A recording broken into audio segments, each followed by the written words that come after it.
very excited to be chatting with Stephanie Bach today and learning more about her journey in AgTech. I'm going to be asking some questions and hopefully getting some really good, inspiring information out of Stephanie's story that can inspire other women also in the AgTech industry. So I'm going to have Stephanie, if you could first introduce yourself and what you do now, how long you've been doing it, just a brief intro so we know what you're all about. Perfect. All right. So my name is Stephanie, and I live up here in Canada, and I was born and raised here. So by day, I work at a company called Dynaleo, and I'm the director of projects and operational training there. And I've been there for just over a year and a half now. But by night, I also own my own consulting firm. And that's where I do the bulk of my ag tech consulting. So I work mostly in hydroponics and aquaponic builds. I've got a partner who is based in Ontario, and he does most of the fish stuff. He does all the fish stuff, frankly. And I do the plant side, and we work together to help people build greenhouses, indoor warehousing, whatever, to do your indoor farming in a hydroponic or an aquaponic setting. So super exciting, new industry popping up in the last decade or so, really getting popular. And I've worked in agriculture since 2007. I got my undergraduate degree in 2009 and my graduate degree in 2011, and I've been working in there ever since in food security, in typical plant agriculture, indoor, outdoor, conventional, organic, and I've also worked in the cannabis industry as well. Quite the history. I know I had found you on a big list of women that are leaders in ag tech, and I was really excited to read more on your LinkedIn profile. And I just saw so many wonderful things that you were doing. And so I'm really glad that you're here and sharing more about your journey today. Um, Okay. and we talked briefly before about your path to get here and it being maybe slightly unconventional or a little winding path to get to where we're at. So I was curious if you could share how you got to where you're at today as being a woman leader in AgTech.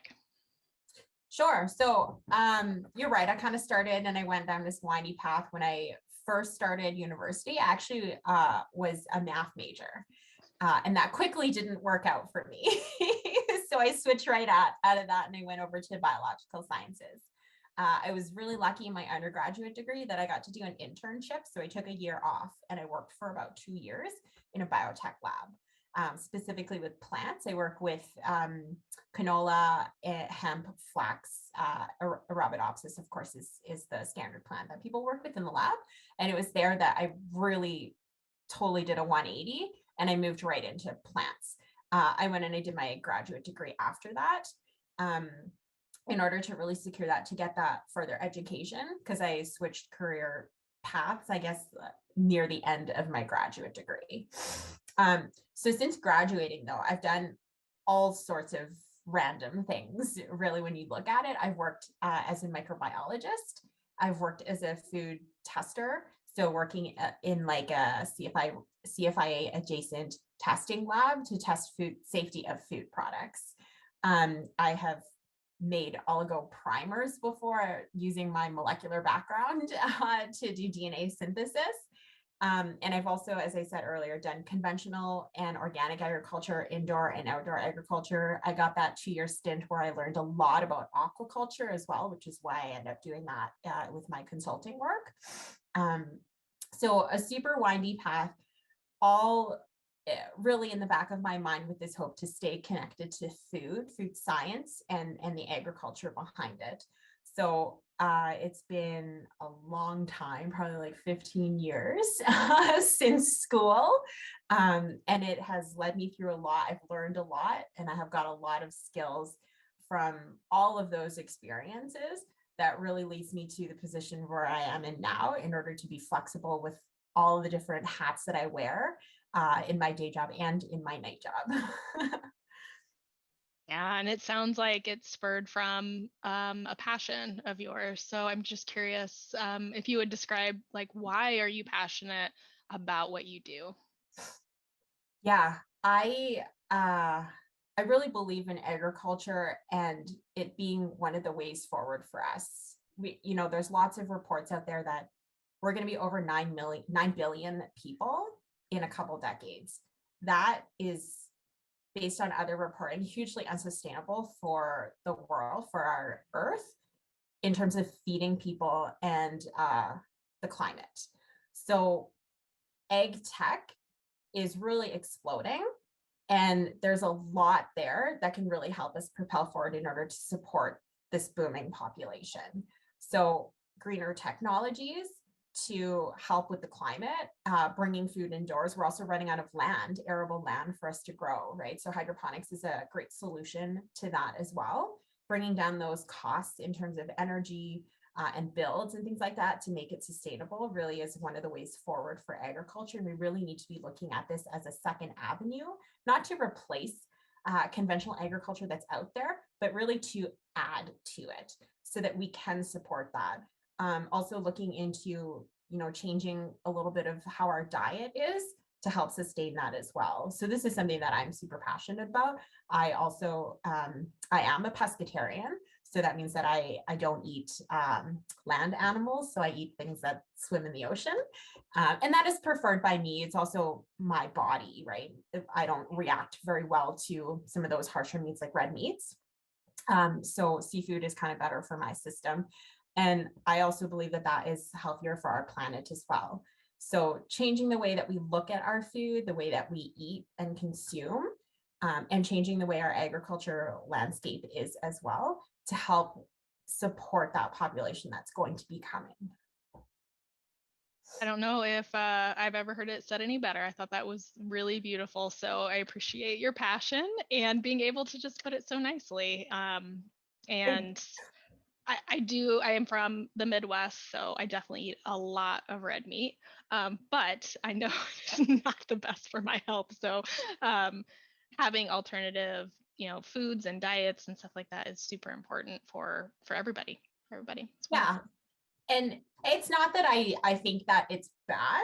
The rest of my family still eats red meat. It just didn't work for my body. So I cut it out of my life probably like 14, 15 years ago because I just had digestive issues with it. But we also know that some things like the cattle industry, red meat industry does produce more emissions. It's coming down and we're doing really great at it. And I do not advocate for the elimination of it either. I just think that we should consider re-looking at, the food groups that we're eating on a daily basis and everything that makes up what we have, and changing a little bit of that to things that potentially could help us lower those emissions and keep our climate change a little bit more in check. Exactly. Thinking towards the future, right? Absolutely. We want to be around for a long time and for our kids and our kids' kids, and so forth. So we want to keep the planet healthy. So this question, it might be a little challenging, but what is the most surprising experience you've had in your career that has still stuck with you today? Always the tough questions, right? Yeah. And I get asked this often.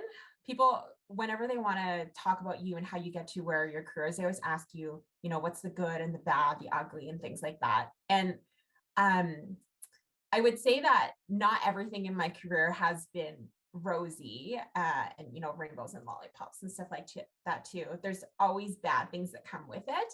But one of the things that's really stuck with me is that things can change really quickly. And even though I've had some bad experiences in my career, I would say that overall I'm fairly lucky to be in the position where I am. So we all know that women in agriculture, in technology, in these STEM industries that are typically geared towards men, it's really hard for women to break in and to really make a difference in that. So the reason why I had a really windy path in my career is also because I really had a hard time breaking in. So I took whatever was available to me, thinking that gaining all of these skills would be able to help me be more well-rounded and able to break in. And it happened really quickly. It really only took one person who gave me an opportunity. And I mean, prior to that, I also like, I quit my job, I sold everything, I packed up and I moved back into my parents' house too. So there's some preamble to it. But after I did that and I decided that I was going to reset my life, uh, somebody who I had known from previous roles, like a decade ago, said, "Hey, Steph, we're looking for somebody who, I think you've got the right skill set for this. Come take a look, come meet us, see if you want to come work with us." And I did starting by consulting with them just one day a week. And then I quickly learned that there was a lot more that they needed help with. They enlisted all of their trust in me. And that's really where it started. I ended up running that facility and doing that for 2 years. And then it has spurred me on to a few more different positions that I've had now, until the point where I've got my own consulting firm and people come to me looking and requesting help when they want to build an indoor greenhouse. So it took a lot of time, it seems, but also it happened pretty much overnight, because it really only took that one person. And it was somebody who I knew from a decade ago. So it's also a story of, not burning your bridges, not leaving people behind, and keeping in contact with your professional relationships, because you never know who you can help and who can help you. Because now I'm also in a position where former summer students of mine come to me and they ask for reference letters. They're going out and they're getting new jobs, their second or their third job since graduating from school, and they're doing so great. And they come back and they look for you for help. And I think that that's how we should work as an industry too, right? We all support each other, so that we can help build the resiliency of the industry, and help us move forward as well. So I guess not everything is smooth sailing, but if you believe in what you do, it'll serve you in the end. And like, it really just takes one day for things to change.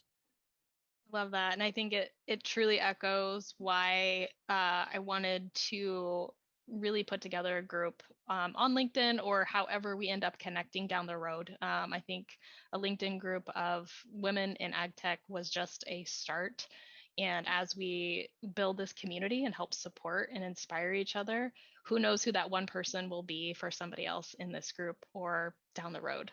So I love that. I love that story. And I love that it is both happening to you overnight, but also it took a while. I feel like a lot of times I'm impatient about wanting things to happen immediately. And they really do happen much faster than we think in our minds when we're in the moment. So I love hearing that story as well. Absolutely. Like, I felt like I was at my wit's end too. Like, I quit, I sold everything, and I like packed up my car, I mailed a few boxes back to my parents, and then I just like showed up back in my childhood. Well, actually it was my brother's room. I moved into my brother's room instead. He had the better room, huh? Yeah, always, right? Brothers always have the better room. Yep. Yep. But I thought, I was like, I'm done. I don't know what to do anymore, because I felt like I was going nowhere. But ultimately, what it really was, when I look back on it was that I was in the wrong place. Because I moved provinces. So I moved halfway across the country to go back home, which is where I am now. Like, obviously, I don't live with my parents anymore. I Okay, if have you do. I love my parents, but I don't want to live there, you know. Yep, I feel you. But now I'm here, and I was in the wrong part of the country, really is all that happened. Okay. And I moved back. I moved a few provinces away, and now I'm where I want to be. And I get to do the things that I love to do with all of the skills that I've learned over the last 15 plus years, because my day job that I do right now, there's actually 4 departments under me. There's document control, there's operational training, there's product development, and there's project management, all roles that I have done in some form or another. And now I get to manage those teams. And then of course at night and on the weekends and whatever, I get to do my consulting for indoor agriculture. It's So I get to just, do everything, which is yeah, fantastic. a testament to, there's a lot of times in my career where I also wondered, like, why am I doing this job? Like, why is this happening? But as I move through my career and looking back, it's like, Oh, that's why all of these connect. And I feel like that's exactly what happened with you. It's like, okay, well, I didn't know this is where I was going to end up, but because I went down the paths that I did, it all makes sense for this place I'm at now. Yeah. And the other thing I was like, wow, sometimes it's hard as a female to leave and move away from your support system. And so the fact that you were able to do that, I mean, that's to me, it's very huge too. Yeah, it's not easy. When I moved away for school, of course, I didn't know anybody in the new city that I was moving to. But then by the time I moved back home too, I had been gone for 10 years. So it's not like I really had a network there either, except for my family. So now I've rebuilt that. I've been here for several years and I've got my small network again, and my professional network, which has helped me significantly as well. Um, but everyone says like no man is an island and we hate cliches, but also these things are true. You can't do everything on your own and you do need to rely on other people. Um, Not all the time, but it's nice to have a support system. And you never know when you're going to need them and you never know when they're going to need you. And that's why we're called a community and a society, right? Because we live amongst other people and we do depend on and rely on other people. Exactly. Well said. Well, thank you so much, Stephanie. I didn't know if there's anything else that we were missing that you would want to add. No, I don't think so. But I mean, if anybody wants to reach out to me, of course, you can message me on LinkedIn, and we can chat. Always happy to help with your struggles. If you just want to chat, learn more about the industry as well, because breaking in can be tough. So like I said, it just takes one person to really make that change for you. And somebody did it for me, and I'm more than happy to help do that for other people as well. Thank you so much, Stephanie, for sharing your inspiring story. And I hope others do reach out. I think this would be a great way to make a new connection, and who knows where that will go. Absolutely. We're a global world now, right? So absolutely connect. Exactly. Thank you so much.